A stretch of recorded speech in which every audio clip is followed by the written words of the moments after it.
we talked about these two churches. You remember them? That's Church A, sort of all over the map. And this is Church B. Church B is focused on mission. I mean, every part of the church is focused on mission, not just the pastor, the members. All right. We've decided this is not acceptable to God. This is mediocrity. God wants this, a church that's on fire for Him.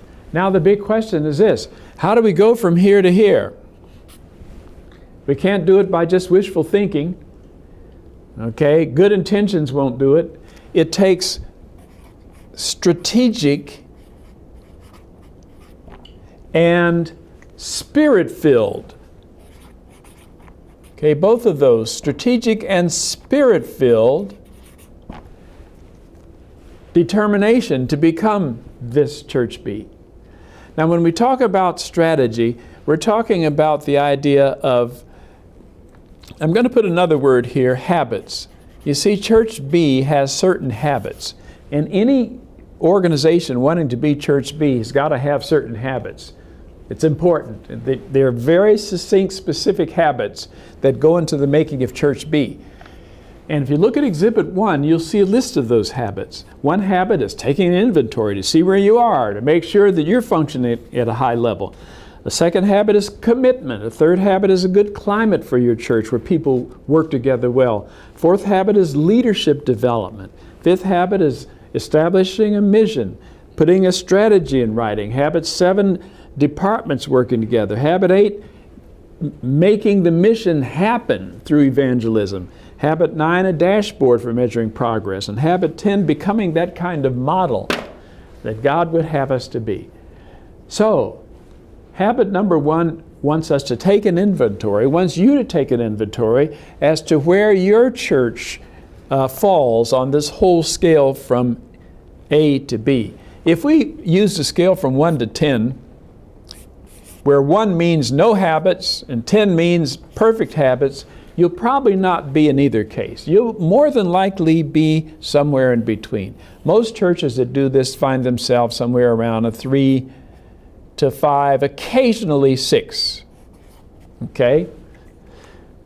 Some churches below that and others above, but this is sort of the range.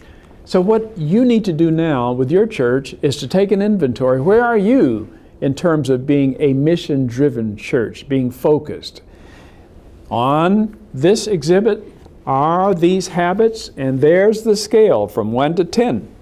Now, what the church needs to do, particularly the church board does this, is to read these, and then make a self-determination as to where you fall.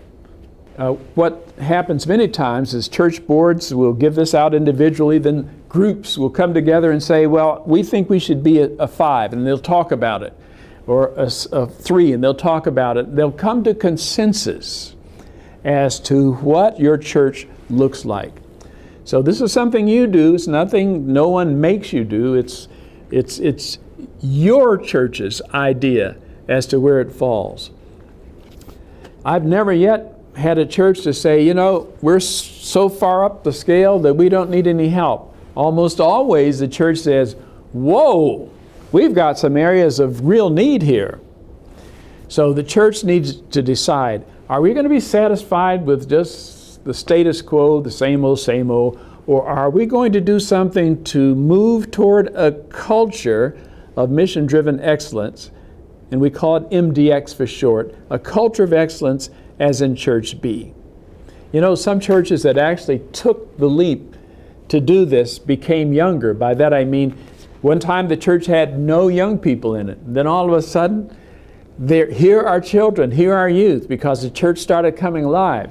Another church became more inclusive. It started to represent the community to a much greater extent. Another church experienced exponential growth. And we had lots of other success stories. The point is, may God help your church to take a good look at itself, take an inventory, and then take the leap to become a church of mission-driven excellence.